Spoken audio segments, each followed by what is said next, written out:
I don't know if you saw this, but earlier this week, YouTube was live streaming BP's latest plan to plug the giant oil spill. Of course, the BP in BP's plan stands for barely plausible. Not only that, but you could leave comments with your suggestions for how to clean up this giant oil spill. And frankly, it scares me to think that government scientists are standing around reading YouTube comments going, "Of course, why didn't we think of this earlier? Didn't we realise that this is a giant gay fail, and if only we'd had the foresight to harvest Shane Dawson's hair on a regular basis, we could have used a giant mound of it to mop up the whole mess."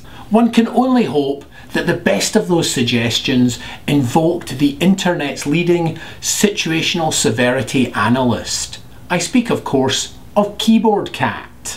Frankly, even if we can crowdsource our way out of this calamity, it sets a dangerous precedent. YouTube's already full of people desperate for attention. Do we really want to start adding actual disasters to the parade of metaphoric ones like Chris Crocker?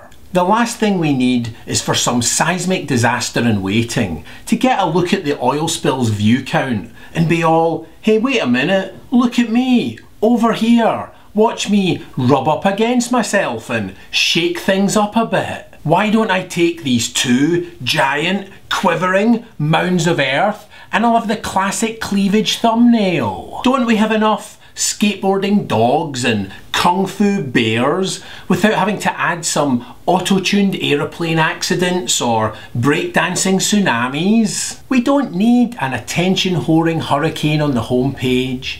It's really not the place for an internet celebrity cyclone.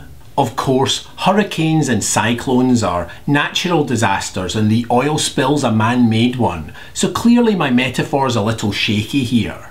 Why don't you think up your own man-made disaster and leave it in the comments? I'll get the ball rolling with Sex and the City 2. And on that note, see you next time. Cheers.